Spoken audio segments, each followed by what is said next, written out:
In the complex web of international diplomacy surrounding the ongoing Russo-Ukrainian war, the latest developments reveal a landscape riddled with both hopeful gestures and strategic posturing.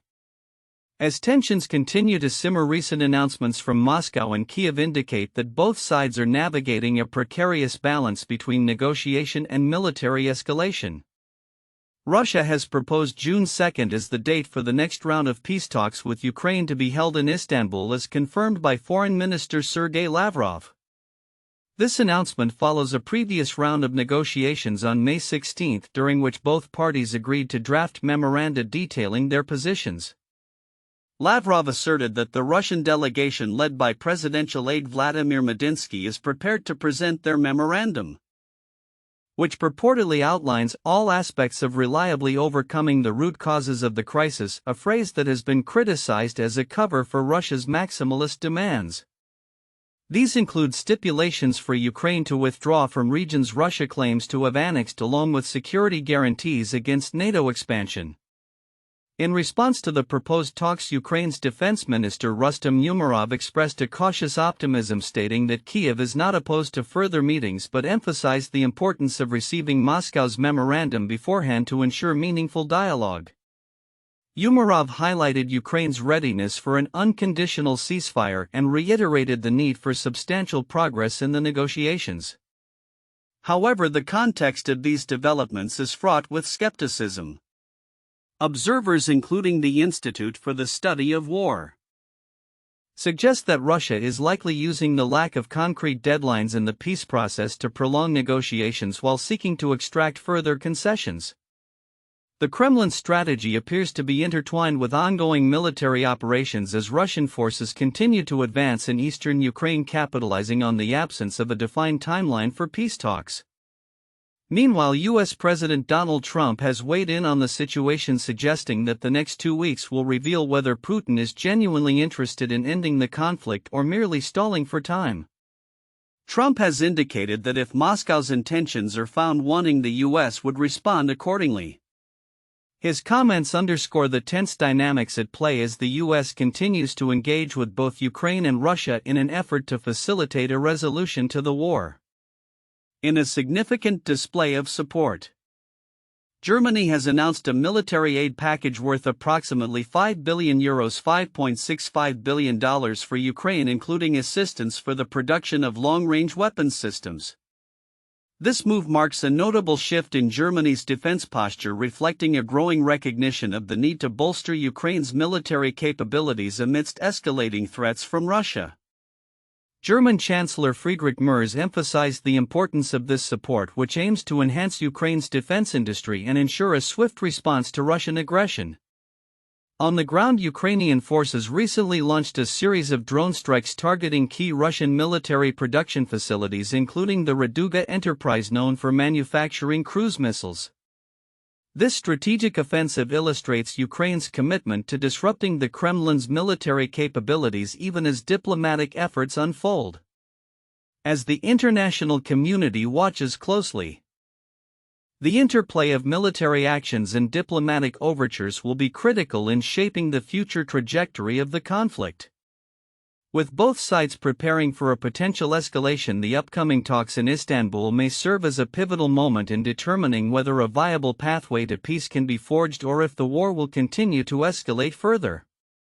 The coming weeks will be crucial in revealing not only the intentions of the involved parties but also the broader implications for regional stability and security. In a revealing interview, retired U.S. astronaut Colonel Terry W. Virts reflects on his experience aboard the International Space Station during a tumultuous period in history, the annexation of Crimea and the early stages of the war in Ukraine. Speaking with Colin Post from the Kyiv Independent, Virts sheds light on the complexities of international collaboration in space amidst geopolitical tensions.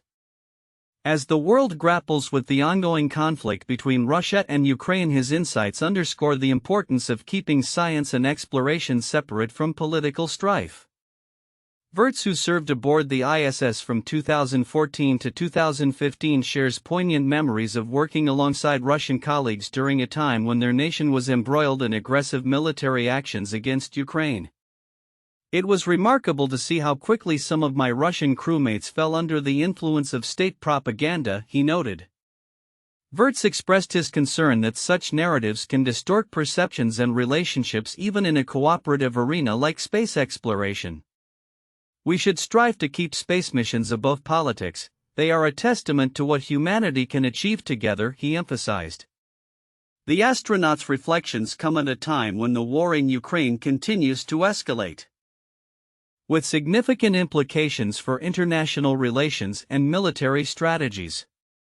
On the ground, Ukraine has been responding to Russian aggression with a series of strategic military operations, including an increase in drone warfare capabilities. As highlighted by recent reports, the British military is also undergoing a radical transformation, drawing lessons from Ukraine's experiences. The UK Army's new doctrine, dubbed the 20-40-40 strategy, aims to shift 80% of its operations to drone-based systems, focusing on flexibility and rapid deployment. Meanwhile, the geopolitical landscape remains fraught with tension. On May 28, Russian Foreign Minister Sergey Lavrov announced a proposed date for the next round of peace talks with Ukraine, scheduled for June 2 in Istanbul. However, skepticism abounds regarding Russia's sincerity in negotiating a resolution. Analysts have pointed out that Moscow may be using the talks as a strategic delay tactic while continuing its military operations in eastern Ukraine. In the aftermath of recent military escalations, including drone strikes targeting Russian facilities, the Kremlin has responded defensively. Lavrov characterized Germany's support for Ukraine, particularly its commitment to long-range missile production, as a dangerous provocation, further complicating the already strained relations among NATO allies and Russia. German Chancellor Friedrich Merz, during a visit from Ukrainian President Volodymyr Zelensky, pledged continued support for Ukraine, emphasizing the need for a united front against aggression. As the conflict endures, the implications for international space collaboration remain uncertain. Wirtz's insights serve as a reminder of the potential for scientific endeavors to transcend political divides, offering a glimmer of hope for future cooperation in space exploration. With ongoing military developments and diplomatic efforts, the coming months will be crucial in shaping not only the trajectory of the war but also the future of international partnerships in science and technology. As nations navigate these turbulent waters, the call for unity in the pursuit of knowledge and exploration grows ever more urgent. In a climate charged with geopolitical tension and ongoing conflict, former President Donald Trump's recent remarks about Russian President Vladimir Putin and the war in Ukraine have sparked renewed scrutiny. During an Oval Office event on May 28, Trump expressed his profound disappointment over Putin's aggressive tactics amid ongoing peace negotiations, underscoring a complex dynamic that continues to unfold on the world stage. Trump's comments came in the wake of a significant escalation in hostilities, as Russian forces launched a devastating attack involving 367 drones and missiles against Ukrainian cities, including Kyiv. This onslaught, described as the largest aerial assault of the war to date, resulted in the tragic deaths of at least 12 individuals and left many more injured. Reflecting on the attacks, Trump stated, "I'm very disappointed at what happened a couple of nights now, where people were killed in the middle of what you would call a negotiation." His remarks highlighted a growing frustration not only with Putin's actions but also with the broader implications for peace in the region. The Kremlin, however, responded to Trump's critiques with a dismissive tone. Dmitry Peskov, the Kremlin spokesman, characterized Trump's statements as reflective of emotional overload, suggesting that such remarks were more about personal sentiment than geopolitical analysis. This exchange illustrates the increasingly strained rhetoric between Western leaders and the Russian government, particularly as the war drags on into its third year. Trump's public statements have been marked by a mix of caution and assertiveness. He warned on social media that Putin is playing with fire, hinting at the potential consequences of continued aggression.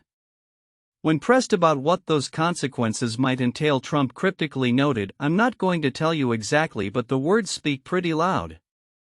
This ambiguity raises questions about the diplomatic strategies at play and the extent to which the former president believes he can influence the outcome of the conflict. With calls for stronger U.S. sanctions against Russia gaining traction, Trump explained that he has refrained from imposing new penalties, citing the delicate nature of negotiations. "Only the fact that if I think I'm close to getting a deal, I don't want to screw it up by doing that," he said, emphasizing his belief in the potential for a negotiated resolution to the ongoing crisis. As the dialogue between the U.S. and Russia remains fraught with tension, Putin's recent comments about the need to strangle Western tech companies still operating in Russia further complicate the landscape. During a meeting with local business leaders, Putin expressed a desire to eliminate the presence of American firms that continue to serve Russian consumers, framing it as a necessary response to perceived aggression from the West. This stance not only signals a hardened approach to international relations but also reflects the broader economic ramifications of the conflict on global trade and technology. In a world increasingly divided by competing interests and ideologies, the stakes surrounding the Russia-Ukraine war are as high as ever, as Trump continues to advocate for peace talks. The forthcoming weeks may prove pivotal in determining whether diplomatic resolutions can be achieved or if further hostilities will ensue. Observers will be closely watching the interplay between Trump, Putin, and the ongoing conflict, as the outcomes could reshape international relations for years to come. In a significant development in the ongoing conflict between Ukraine and Russia, German Chancellor Friedrich Merz has announced that Germany will assist Ukraine in producing long-range missiles, marking a pivotal shift in military support for the embattled nation. This announcement came during a meeting with Ukrainian President Volodymyr Zelensky in Berlin, as both leaders sought to reinforce their commitment to Ukraine's defense amid escalating Russian attacks. Merz's declaration that Germany would help develop new weapons with no range restrictions signals a departure from previous limitations imposed by Western allies on the types of weaponry supplied to Ukraine. This decision reflects a growing urgency among Western nations to bolster Ukraine's military capabilities as the conflict continues to intensify. These weapons will allow Ukraine to defend itself fully, even against military targets outside its own territory, Merz stated, underscoring the potential for enhanced military operations against Russian forces. The context of this announcement is critical as Russia's military strategy appears to be shifting towards a more aggressive stance. Ukrainian officials have reported a significant buildup of Russian troops along its borders, with estimates suggesting that as many as 50,000 soldiers are concentrated near the northeastern region of Sumy. This military escalation coincides with a series of drone attacks, the largest of which occurred just days prior, highlighting the urgent need for Ukraine to enhance its defensive capabilities. Zelensky, who was advocating for Ukraine's presence at the upcoming NATO summit, expressed his desire for direct talks with both Russia and the United States to facilitate a ceasefire. He believes that the absence of Ukraine at the summit would represent a victory for Russian President Vladimir Putin. If Ukraine is not present at the NATO summit, it will be a victory for Putin, but not over Ukraine but over NATO, he remarked, emphasizing the importance of continued Western support. In response to Merz's announcement, Kremlin spokesperson Dmitry Peskov condemned the plans for the joint production of long-range weapons, labeling it a dangerous trend and a provocation in the ongoing conflict. This reaction highlights the precarious nature of the situation, as any military escalation could further exacerbate tensions between Russia and NATO allies. The discussions between Merz and Zelensky also touched upon the need for a comprehensive approach to Ukraine's military needs. Zelensky highlighted that Ukraine requires approximately $30 billion in additional funding to compete with Russia's ambitious production of drones and missiles, a critical element in the current phase of the war. Russia is aiming to produce 300 to 350 drones per day, Zelensky noted, indicating the scale of the challenge Ukraine faces. As the situation unfolds, the international community is closely monitoring developments, particularly in light of the upcoming peace talks proposed by Russia set to take place in Istanbul, with both sides preparing their positions. The prospect of a resolution remains uncertain. Zelensky's insistence on the necessity of international pressure on Russia to ensure a viable peace process underscores the complexities inherent in any negotiations. Looking ahead, the implications of Germany's commitment to providing long-range missile capabilities could reshape the dynamics of the conflict. As Western nations reassess their strategies and support for Ukraine, the potential for an escalated military response from both sides looms large. The coming weeks will be pivotal as Ukraine seeks to leverage its strengthened military position while navigating the intricate landscape of international diplomacy and ongoing hostilities.